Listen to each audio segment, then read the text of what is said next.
Right then everyone, so today we are going to be looking at electron theory. So specifically we're going to be looking at what is an atom made up of, then what is current, what is an EMF, what is resistance, and then we're going to be talking about conductors and insulators, which ties into resistance.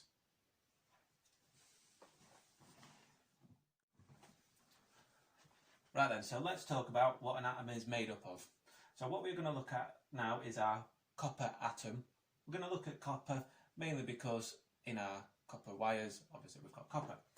So this is a diagram of a copper atom. This is not an actual representation of what is inside an atom. Obviously it's three-dimensional and things like that. This is just a 2D diagram so we can understand it, we can simplify it so it makes a bit more sense to us. So in our atom we have got this part here, which is our nucleus, okay, which is right in the centre. Our nucleus is made up of protons and neutrons. So we have got 35 neutrons and 29 protons. Inside the protons, these are positively charged. So they have a positive charge. A neutron has no charge whatsoever. So it's either negative or positive, so it has no charge whatsoever. And this is what makes up our nucleus. So because inside here we've got protons and neutrons, protons being positive, neutrons being no charge whatsoever, so neutral, the nucleus overall is positively charged. So we've got our nucleus, and then what we've got after this is we've got these different rings coming off our nucleus. Now these are called shells. Okay, and we've got various different shells coming off. So on this one we've got 1, 2, 3, 4 on this diagram of it. On each shell we have our electrons. So we've got our electrons here. And our electrons are negatively charged. Okay? So we've got negatively charged there, there, there, and here. So all of these blue dots, which are our electrons, they're all negatively charged. So how the positive and negative charge interact with each other varies depending on into which shell we're looking at. So if we first look at the nucleus interacting with the first shell, we can see that this is positive and this is, so the nucleus is positive and the first shell is negatively charged. Now, just like magnets, like charges repel, so if we've got two negative or two positive, they will repel each other, but unlike charges attract each other, so positive, negative, south, north, all of those things. So with this nucleus and this first shell, these are attracting each other. So they're holding each other really tightly. Okay? As we go have a look at the second shell, obviously it's still going to be attracted and held tightly together by the positive charge of the nucleus, but now we've got the interaction between the negative electron interacting with the second shell of the negative electron, so that's actually going to start to repel it. So we've got a bit of interaction there between attracting and repelling, and this goes on and on the further we get out of the shells. And then as we get to our last shell, we've got this one here on its own. Okay, so this is called the free electron. And this is really important because this is where we can start to use this free electron and its properties to start to create current, which is we use for our appliances and things like that. So this is the free electron. With this being where it is, it's obviously got a lot of repelling force against it. This shell is repelling against it, and that shell, and that shell. It's not got a lot of attracting force to the nucleus because it's quite far away from it. So if you just think about like an orbit around a planet, so if you've got, you know, let's say a planet that's far away from the sun is not going to be held tightly to it as sort of Mercury is, because that's really close to the sun. And that's basically what we need to know for the makeup of an atom. So we need to know what protons are, so that they're positively charged. Neutrons are negatively charged, so they hold no charge whatsoever. And electrons are negatively charged. And what we need to know is that the free electron is what we use to create our current, which I will go into when we talk about current.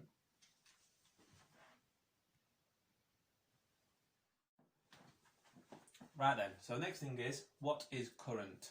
So current is a term that we use as electricians all the time, so we need to have a good grip of what it actually means.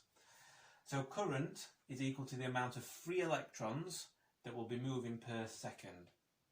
So 1 ampere, or amp, is equivalent to 1 coulomb. And 1 coulomb is equivalent to 6.241 times 10 to the 18 free electrons moving per second. So this in a real number is 6,241 quintillion free electrons moving every second to provide us with 1 amp's worth of current. Okay then, so to understand how this current starts and how these free electrons get moving, that will get covered under when we talk about EMF. But just so we've got a basic understanding of it is, basically what will happen is, this free electron will get moved to another atom at this side. And this would then make this entire structure positively charged, because whereas before it was balanced with 29 electrons and 29 protons, so it was perfectly balanced, now it becomes positively charged. When that becomes positively charged, it thinks, right, I'm next to this other atom, I'm going to grab this free electron to make me balanced again. And then that goes from positive to being balanced, and then this goes to positive, and then that thinks, right, I'm going to grab that, and that moves that across there. And then so on and so forth, obviously a lot of times over for us to get our 1 amp of current.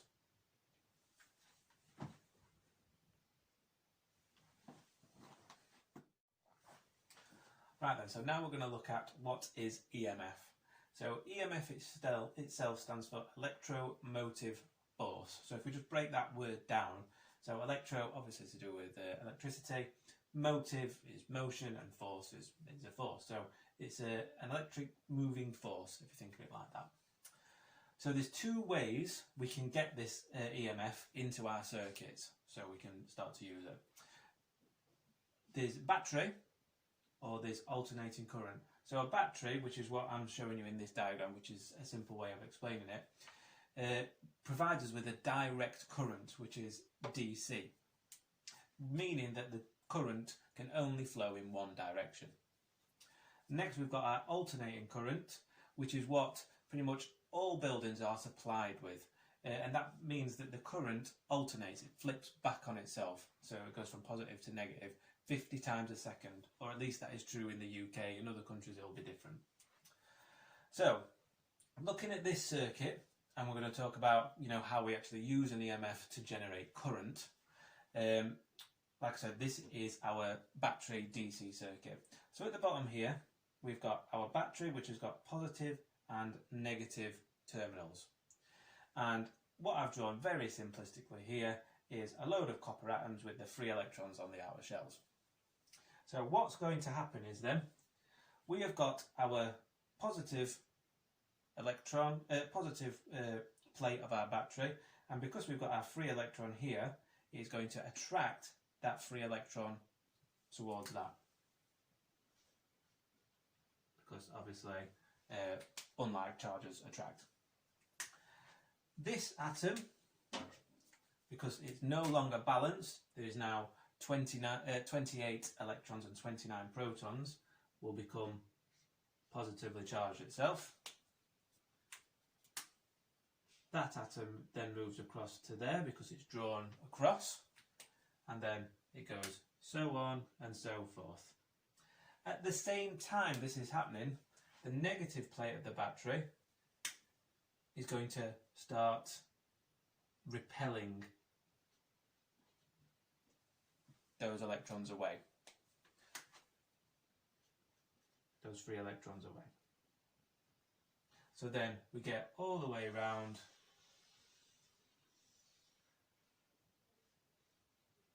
we get that current flow. So the current goes from negative to positive on a direct current circuit. Now this act of these electrons jumping from these free electrons jumping from one atom to the next, to the next, to the next, is what actually generates our current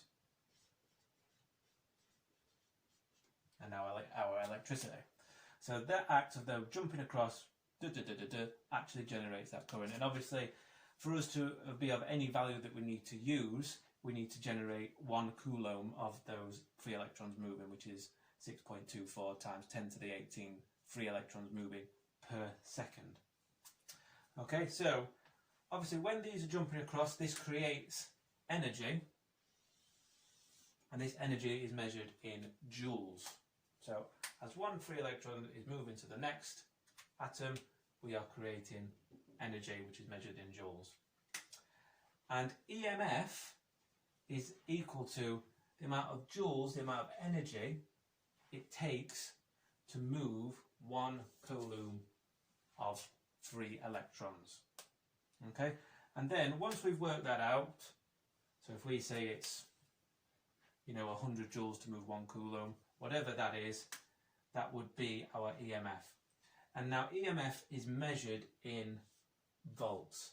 Okay, so we might say that this has got a 9-volt battery,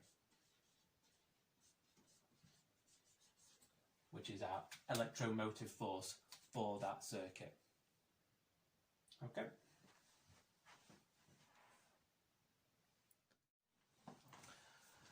Right then, so now let's look at what is resistance.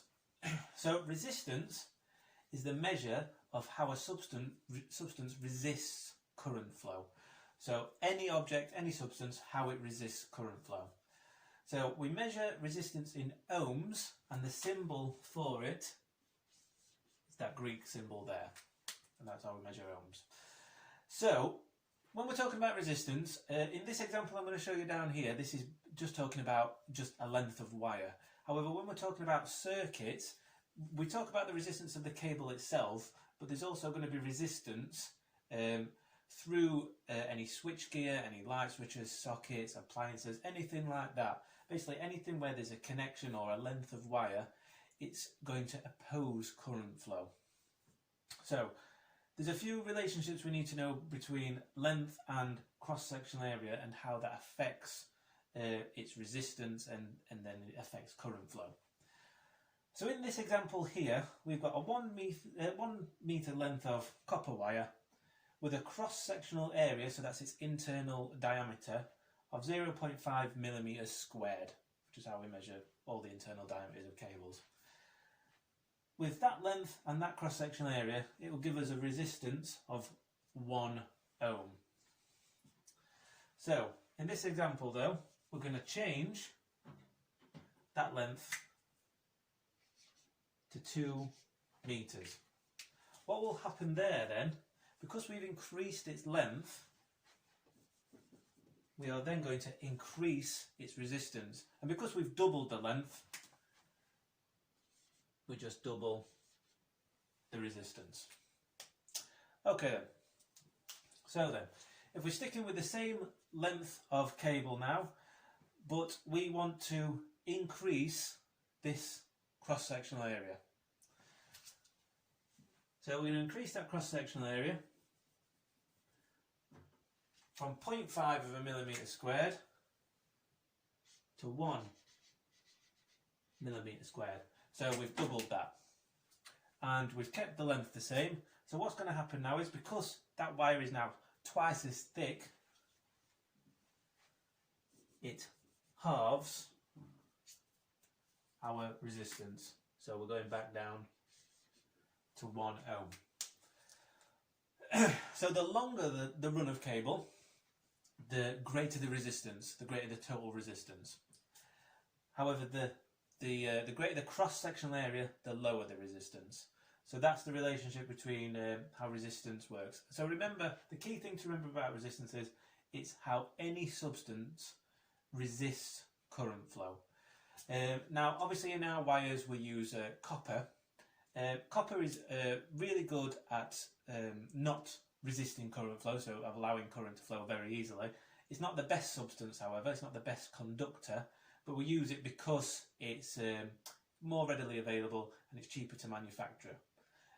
So that's all we need to know about resistance for now.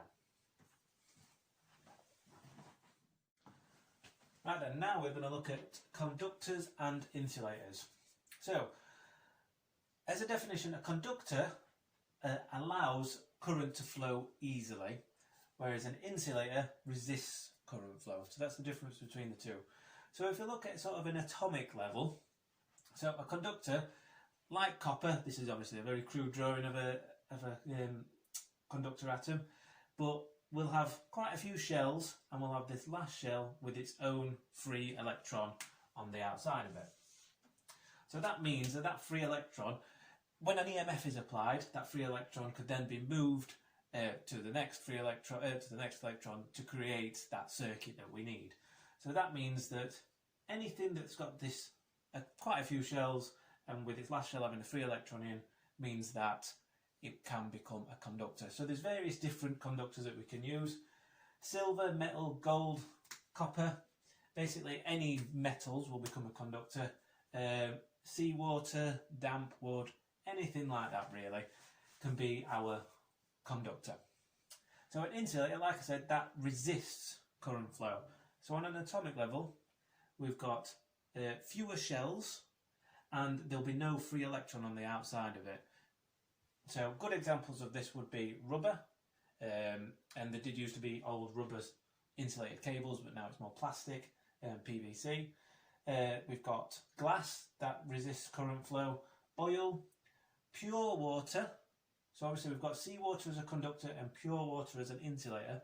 The difference between the two is the impurities. So obviously in seawater there's a lot of impurities going into it, whereas pure water, it's just H2O, nothing else in it, so that becomes our insulator.